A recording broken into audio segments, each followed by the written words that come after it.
Blessings, people. And we are I was about to say in the building again, but we're in the garden again. You get me? Back out in nature. Man's natural habitat. Woo! It's been a minute. In the jungle. So there's a heat wave coming back and we're trying to make the best of it. Right, so it's Real Talk Podcast with Ruinz Ason and myself, Jflames. And as usual, it is a deep one again. And we are talking about victim mentality. Yeah? It's rife, bro. Victim mentality. It's rife, man. Self-empowerment, bro. Yeah, man. You know. I remember last week when you brought this subject up, I was like, whew, this is a deep one we need to talk about because it affects most of us. Yeah. You know, and victim mentality, what does that mean to you? Victim mentality to me is that mentality of giving up and giving your power, your own individual power, over to something else. And feeling oppressed by something outside of you and not feeling that you've got the ability to change it. Mm-hmm. You understand what I'm saying? So you're the victim, so there must be a villain, and when there's a villain, there's got to be a hero. Yeah. So victim mentality is that mode where you feel like you don't have no power and you've relinquished all responsibility for what's happening in your life, and you're just a victim, a helpless victim, and you can't do nothing to change your circumstances in your life. That's how I see victim mentality. Definitely. And how do people fall into that? Why is victim mentality? Why is it such a go-to? Like, why do we automatically like to go to victim mentality before we go to any other emotion first? I feel like it comes from childhood and feeling powerless as a child to affect your life. Yeah, right. Yeah. Because as a child, you know, your life weren't really in your hands. Mm-hmm. So again, like I always say, it definitely comes from a programming. You understand? You go through school, and you're taught authority. Teachers are above you, and you got to put your hand up to go toilet.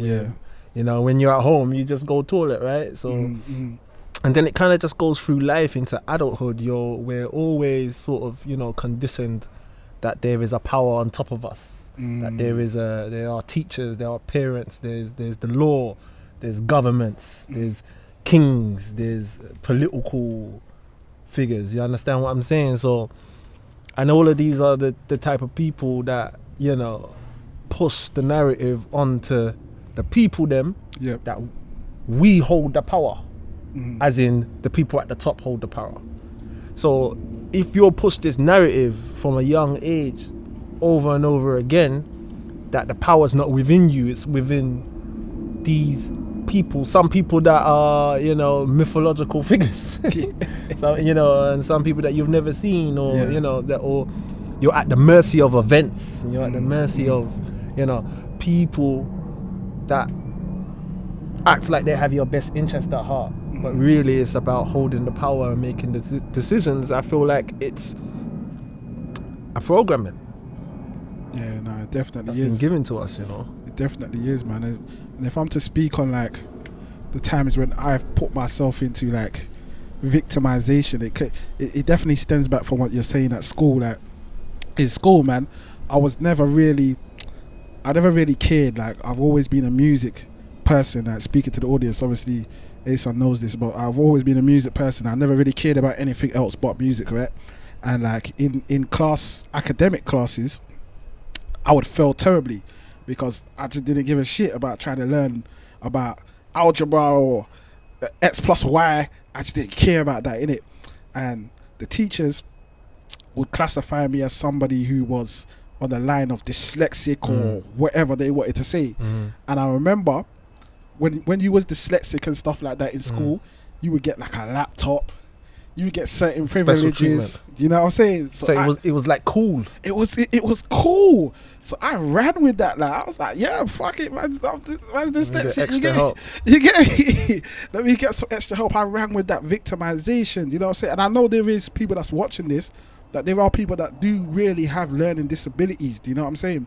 But I'm just talking about from my perspective. Yeah, but when we was younger Yeah. as well, especially, you know, school, the way some of the teachers used to treat us, man, when we was young, especially as young black boys, they didn't like us. They didn't. So they were didn't. quick because we didn't act or learn in the type of way. They didn't know how to deal with us, so they were quick to put us into special needs classes. They put us in. They put me into so many different classes. Bro, they put me into special needs class. I remember. And you know, I ran with that. I was like, listen, man's dyslexic, innit? So man only has to stay in class for 30 minutes. Like, I could get extra lunch. Yeah, our mum hated that though. After school, but I'm getting to that. Yeah, I'm getting to that. So I was like, yeah, like after school and stuff like that. You know what I'm saying? Like, I could get pizza and that. I remember they sent a letter to my door, to my house, and my mum answered it, and she read that I was dyslexic. She told the teacher, do a test right now. She said, when he comes into school tomorrow, give him the dyslexic test. Our mum said to me, Josh, do not fail that test. Yeah. Don't play around with me. Yeah. When I went to school the next day, I did the test, I passed it. You passed, of course. But the reason why I bring that story up is because I saw the comfort in being a victim. I was like, because you don't have to take responsibility for nothing. Yeah. And it's pushed into you from young. It's like it's a comfortable place to be, because, you know, you can basically, you know, wait for a hero to come along and save you. Yes. It's like talking about school. When I was young, me too, I was put into a special needs class, and my mum laughed at that. She was like, he's intelligent, like he's in a special needs class. And I remember I didn't understand it, and I remember my mum saying, you know what, if you're gonna get extra help, then then so be it, you know. And so I did the special needs class, and it was crazy because it was like pretty much there was like 6 of us in there, and 4 or 5 out of 6 of us were all black. Yeah. And all you know, black boys. And, you know, looking back at it now, it just shows that the teachers either hated us for some reason or whatever, or they just didn't know how to deal with us. And so, you know, when we do the SATs test, right? I remember when it came to do the SATs test, and when we did the SAT test, whatever, I did it with no help, whatever, and I got the highest, the third. I still remember this. So the SATs test basically is at the end of in UK, at the end of primary school, when you're about 11, you do like a test, and it's like the last test in primary school, and, you know, you kind of, you know, determines where you go into secondary school. So I got the 3rd highest score in my class of 30 kids, bro. Yeah, I remember. And I was the one that was put into special needs. I got the 3rd highest score, and I remember I was 11 years old, and I remember, like, at that point I was the type of kid that was like, sky was the limit for me. Like, I had confidence oozing, you know what I mean? And I remember when we got the test results, I was so happy, ecstatic, like, just I couldn't wait to go home and tell my mum, well, I got the 3rd highest test. And there was some smart people in that class, but I was always taught from a young is that, like, I'm in control of my own destiny. How far I want to go is how much I put into it, you know. So I remember now, right? So it comes to the end of class now, right? And I'm excited, and I remember the teacher's like, Ruben, can you stay behind? I want to talk to you about your test results. Yeah. So here's me thinking, yeah, I was like, yeah, boy, you know what I mean? This is gonna be like, wow, well done. So I sat down, and I still remember this like it was yesterday. And I sat down with her now, and all the kids have gone, and she sat down and she looked me in my eye, and she goes to me, I don't want you to tell nobody in your class the results that you got. And I'm sitting there and I'm not saying nothing. I'm speechless. I'm looking at this woman. I couldn't believe what she's saying to me. And I was like, why? She said, if you tell people what you got in your exam results, they're going to think they're stupid. That's what she said to me, bro. She said, if I tell the other classmates, they are going to think they're stupid. So she forbids me for telling people that I got a high grade. And let's take that, what happened to you, and let's bring it to nowadays time. We held on to that whole thing of not talking about our accomplishments For life. for years. It affected me as a child. I think it probably was one of the first things that absolutely smashed my confidence Yeah, yeah. as a kid, and it was something that like I carried with me for my whole life, where Mm-hmm. I never wanted to push myself to the limits that I could achieve Mm-hmm. because of this. I mean, that was a traumatic moment, you know. Of course, and that's of life. course, That's what life shows you, course. and I definitely carried that for my whole life, and didn't speak about that for like a long time into adult years, where it came in my mind one day. It was in this garden actually, and I was like, oh my days, you know. And the reason why I bring that story up is because situations like that can create victimization in you. That I'm never going to be the best that I can be because there are people out there that are in resistance to my greatness. Yeah. You understand what I'm saying? And what happens is you take that victimization. So, okay, the teacher told me that, but even though when I went home, my mum completely said, you know, that is nothing. At the end of the day, when you're outside of your house, you're out in this world, and if people telling you ain't shit, there becomes a self-fulfilling prophecy you take in yourself, and you course. believe that you ain't shit. Of course. So then you don't push yourself, and you believe that you can be a victim. And that's where we're going to lead into moving from victim mentality into self-empowerment. But is there something you want to say on that as well? No, you know what, man? Everything that It's deep, man. Say, man, when I don't think listen about that those- shit, it's yeah, man. That, mad. That realization is something you deep, come up. traumatic. It's something you come up with when you're sitting down with a therapist, mate. Like that what you just said. I'm quite sure there's people that are watching this that've had similar situations, whether it Yeah. was family members or, do you know what I'm saying, or even their parents, bruv. Do you know what I'm saying? You told them, yo, don't go and congratulate yourself because your brothers are gonna be envious of you if you go and start talking about what you just did. Oh, you got an A. Next time, get an A star. Oh yeah, what, this is it. This is it, man. It's man. That's a deep realization that you come from. You came to, and I saw the world. Yeah. Right then, I saw the world. Yes. That is the world. That people are not gonna always support you. Yep. And that's something that I've had to deal with in my life. That no matter how good I am, no matter how creative I am, no matter how confident I am in myself, people are gonna see your confidence and call you arrogant. Yep. People are gonna see that you're striving for what you want and want to hold you back like crabs in a bucket. They ain't gonna want to see you doing well, because to see you doing well reminds them that they ain't doing as good as they want to do. Yeah, for some reason. So me personally, I've battled that. I've battled between knowing I'm not a victim, Yeah. but at the end of the day, fighting between this program inside of me that doesn't want my light to, I don't even know how to say it. Yeah. Doesn't want my light to bring attention to me. Yep. And then have to protect myself against people that want to damp that light. Listen, and saying that, we can talk about how we overcome that victim mentality. Victimization, Yeah, man. And with me personally, the way how I overcame it was I just started speaking on the accomplishments that I've done. Yeah. You know what I'm saying? And we did that very consciously as well. Yeah, man. It was like, I remember one day we were speaking, we was like, "Bruv, we don't talk about that we was the first UK artist to be on World Star Hip Hop. Yeah. We don't talk about these things. You know what I'm saying? All Because DIY, all ourselves. that all ourselves. Like, we don't talk about the fact that we went on and toured like Eastern Europe. Like, we was in Estonia, Taras, near Russia, blood. Like, you know, and we don't really say those things because it was this whole thing of being humble.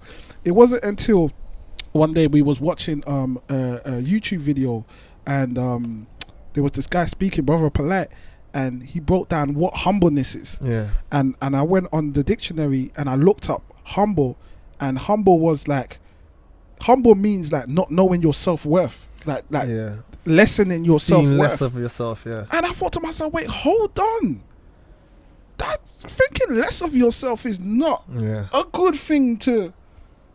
Do you know what I'm saying? It's so that others can feel better about themselves. That's craziness. And that's a backwards programming of that you lessen yourself and your achievements and your God-given gifts and who you are as an inspirer. Yeah. Who I am as an inspirer. I have to lessen myself so that other people don't feel bad about themselves. Mad. Because they have chosen victimhood and we have chosen self-empowerment. Like, listen, there's not many people in the world that has been through what we've been through.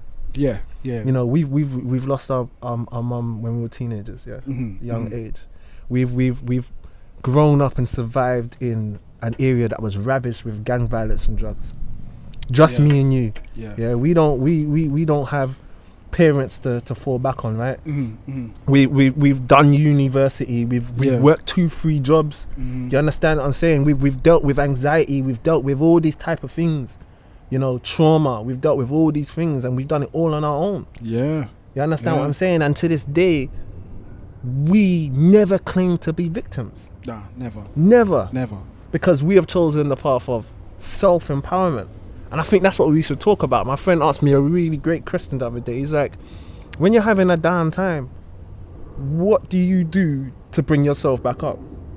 You know? And that was a great question that really made me think. I'll tell you what I did last year.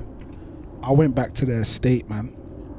Like, me and Ason, we grew up in an estate. Oh in man, Sydney. see, I didn't even talk about that. Yeah. In 4 years in a cold estate with no money, no gas, no electricity, hardly. You know, our dad that was supposed to, you know, be there, he weren't there, and it was me and you just doing what we can, surviving. You know. This is it. So we never saw ourselves as victims. This is it. I remember, like, in the estate, like, all man wanted was the necessities, and man didn't really want much. You get me? Man wanted love. Man, that was it. So, like, last year, I took a trip back to the estate, like, and like, I just sat in the block, bruv, like, by myself. I sat in the block by myself, and I was looking around. And I was like, I remember there was a time when I thought I would never make it out of here. Yeah. You know what I'm saying? Like, so many of our brethren from that estate ended up in jail. Do you know what I'm saying? Some of them had to leave the country. Some of them, you know what I'm saying, got stabbed up, and all types of madnesses happened to them, right? And I remember just sitting down, and I was just like, whoa, bro, I made it out of here, bro. Like, you know what I'm saying? I made it out of here. And just to come back, and I remember even going through the blocks and seeing you old tag on the wall. You get me? See my old tag on the wall, and I was looking like, it's mad because I'm looking at these tags and I'm like, that feels like a different version of me. But why did we survive? Yeah. Why did we survive? Because we had that thing in us. Self-empowerment. That self-empowerment that was installed in us. That like you was talking about recently, the pre-installed setting within us, that was programmed within us from young, was you control your destiny. And you never give up.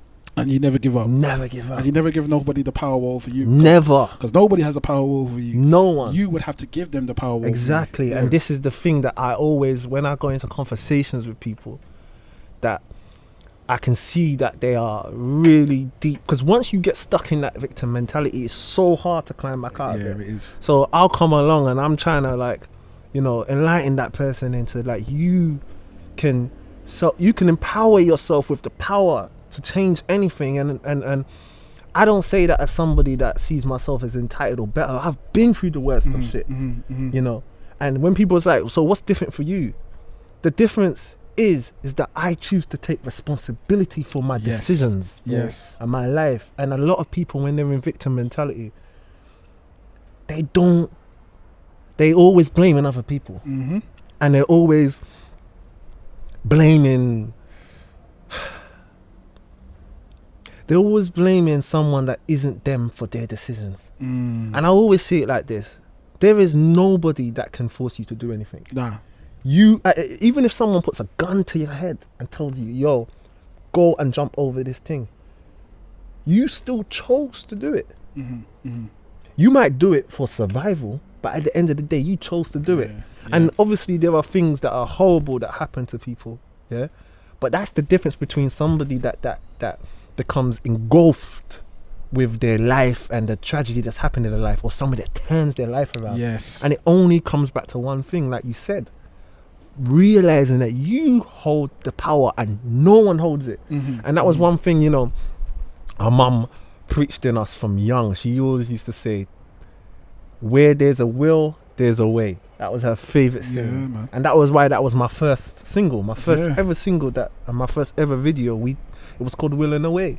Because literally, where there's a will, there's a way. And and you see me, like, when a lot of people ask me, like, what's my mission? Like, what's my mission in music? What's my mission in life? You know, because I speak to a lot of people and I help a lot of people. I give a lot of people counsel and I mentor a lot of people. And when people ask me, you know, some people don't get it. Some people will fight me for, you know, trying to instill. Imagine, people will fight me for trying to instill empowerment in them.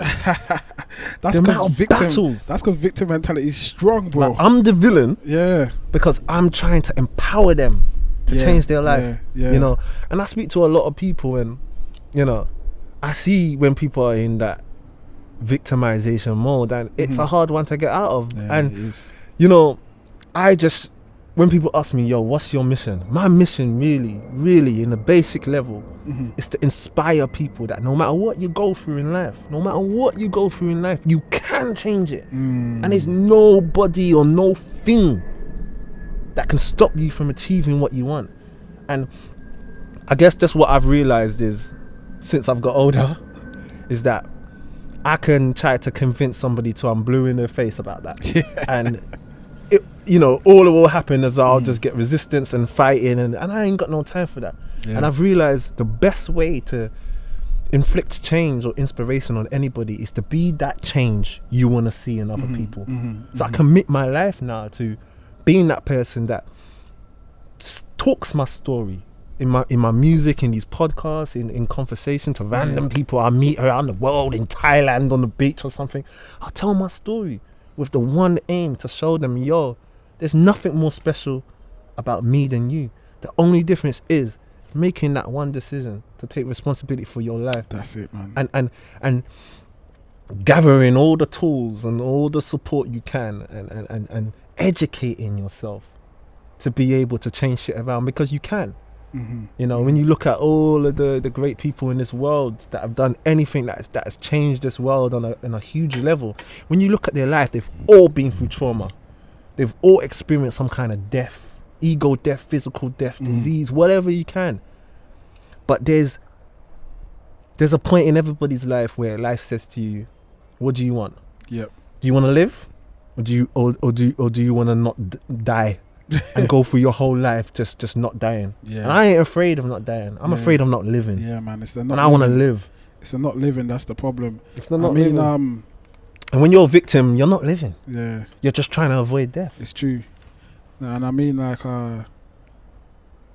when you think about it, what would you say is what would you say to somebody who's going through these testing times that we're living in right now? Right now, yeah. Yeah, with all that's going on in the world, and somebody that's maybe lost their job or maybe lost a loved one, and they're feeling like, you know what, the world is just against them and the system is set up to destroy them. Like, what advice would you give to that person? First of all, what I would say to that person, whether they believe it or not, is that you are not the only person that feels like this. We are all in this together.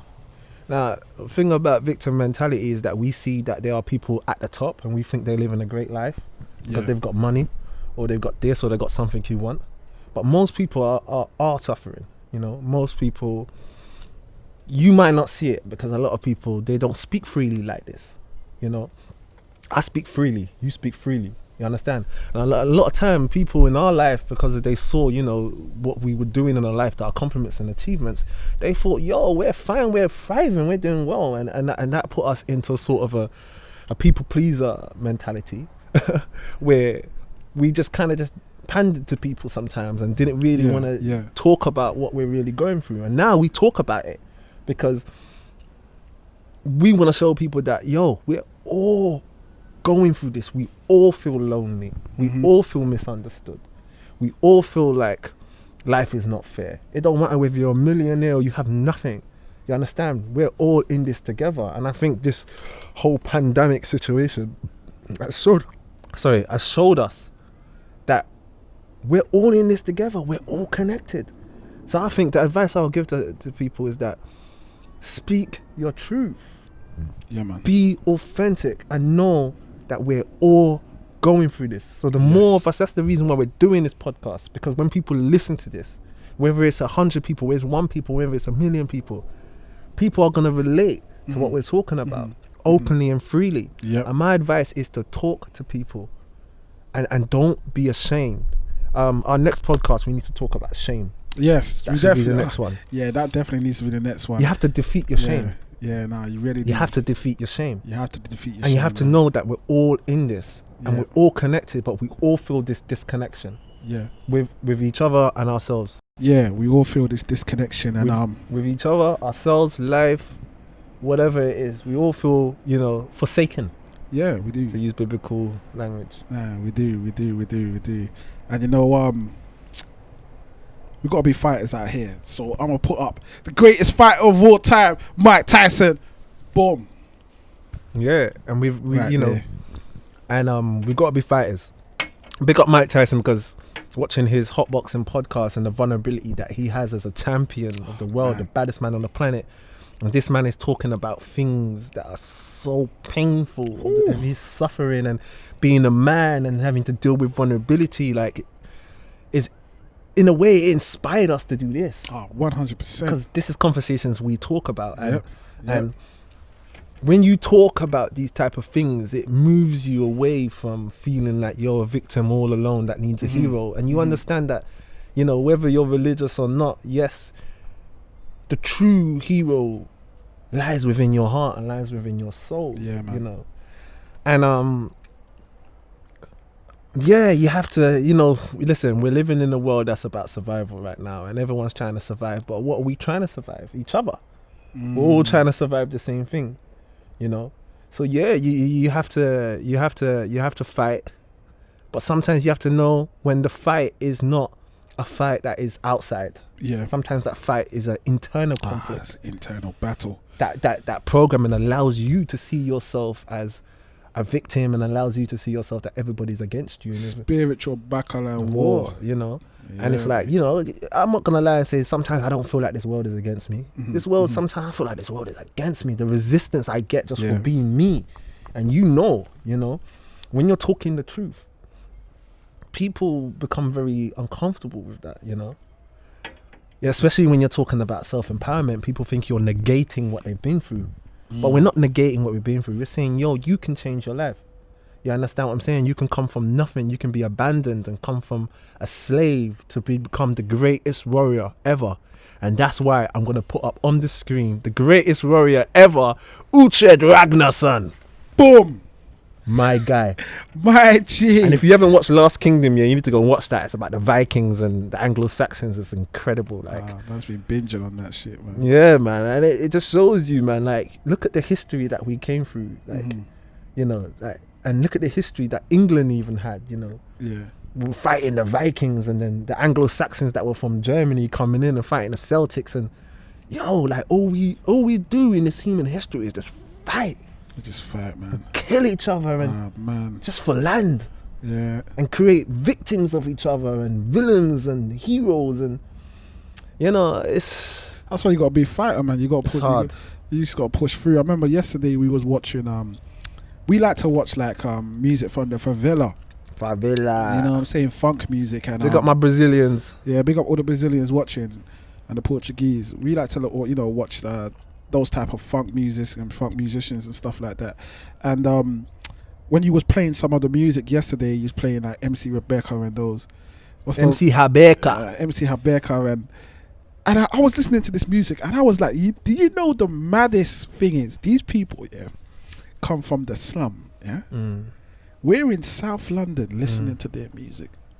Do you know that them people, they were meant to be forgotten about and brushed under the carpet like they were nothing? Like black Brazilian direct descendants from slaves, bruv. And they used to, and they do chat. It was just with their mouth and beating on drums. recorded with some dead mic. And they've turned that into a worldwide multi-billion-dollar industry, bro. They fought, bruv, Empowerment. to be heard, man. That's empowerment. Self-empowerment. Powerful, bruv. You can come from the ghettos. You know, the people that make it out of the ghettos are the ones that believed in themselves enough. And I remember when someone said this to me when I was young and I'm doing this music thing, and someone said, if you want people to believe in you, you need to believe in yourself enough to make that belief become contagious. And that's real, bro. When your own self-belief becomes contagious. And there are people that will tell you, you're full of yourself. But those are the people that they feel like shit themselves. Yeah, man. You know, and I think that's definitely one of the things. And I feel like also what holds a lot of people in victim mentality is acceptance. To feel accepted by the other victims. Talk on that.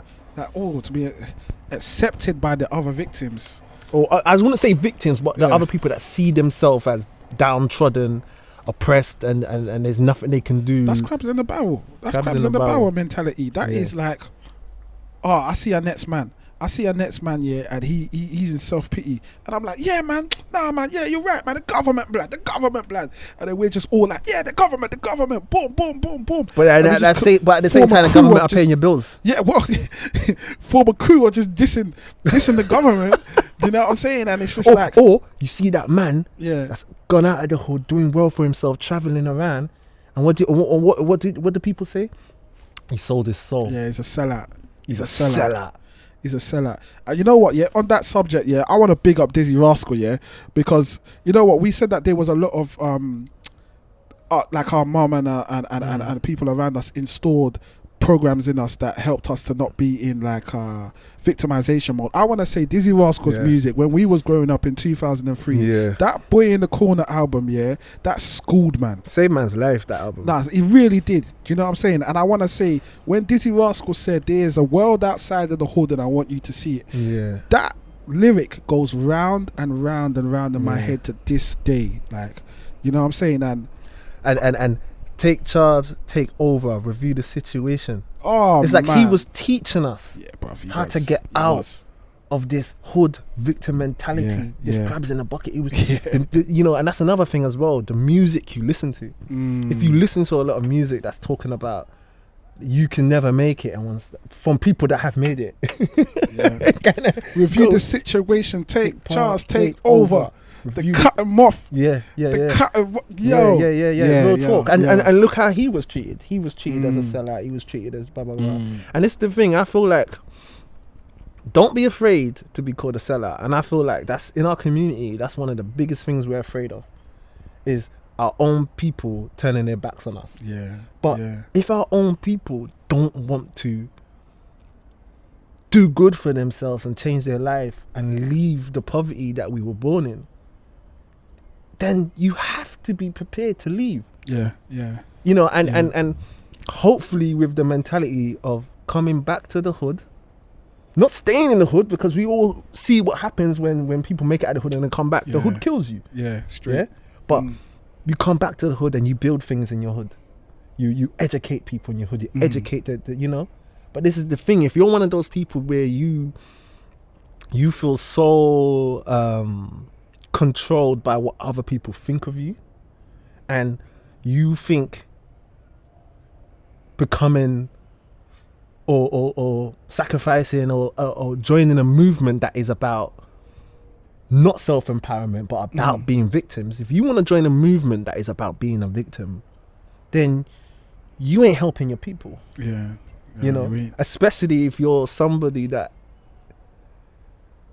you're trying to make a change in this world. Because there's nothing wrong with people that see themselves as victims, but there's nothing constructive coming from that mentality. Exactly. So and I'm a type of people, I love my people and I love people in general. And I don't want to see people suffering. Because like I'm not a Buddhist, but like Buddha said, he said, pain is essential. Suffering is not, bro. Suffering is not necessary. It's not, man. And people will leech onto you like a bloody mosquito that I see on this cup right now. There's a mosquito on the cup. You know? You get me? So yeah, victim mentality versus self-empowerment. Listen, the powers that be are always going to want to keep the people in victim mentality because it keeps them with the power. Yeah, it does. And people like us that are out here talking and trying to enlighten people, like, you know, in the Matrix, Morpheus, you know, trying to free people's minds, we're always going to have the backlash and we're always going to have the resistance. It's an uphill fight, man. And if you're watching this and you're type of person that you're trying to free yourself, you know, I've freed a lot of people. I've had people crying, you know, because of stuff I've said to them, and it's all come from love. It's all come from because I see that person's soul is suffering, you know. So, like, I'ma sign off on saying this, yeah. The powers that you're fighting against want you to see them as supremacists and oppressionists. They want you to see them. Your government wants you to see them as powerful. But you gotta understand, the government isn't powerful unless that illusion is upheld. And what I mean by the government isn't powerful unless that illusion is upheld. The moment you see yourself and every single person sees themselves as having the power, there's no more government. There's no more oppressors. So what we need to do, we need to come together and empower each other. We need to empower each other, that the power is within us. And we need to unify, no matter race, no matter religion, no matter country, borders. All these things don't exist. There's one humanity, and there's different aspects of that humanity. You understand? And when we come together and we share the power within us and we empower others, that's when we're going to have a better world. 100%. You know, 100%. And yeah, man, we need to govern ourselves. We need to govern ourselves. But not too fast. No, I'm not one of them Antifa people that is just like smash down the government because that get rid of the police. Yeah. That's a bit extreme. This has to be something where, listen, as humanity, we've been through a lot of trauma. So we've got to empower our people, and it starts with educating ourselves and educating our children. Some people are lost, and that's how it's going to be. Yep. And the sun is going down right now, so we need to get out of here before we hit pitch blackness. And remember, you're not a victim. Yep. Real Talk podcast with Ruinz Ason and myself, Jflames, and it's been a powerful one as usual. Love, blessings.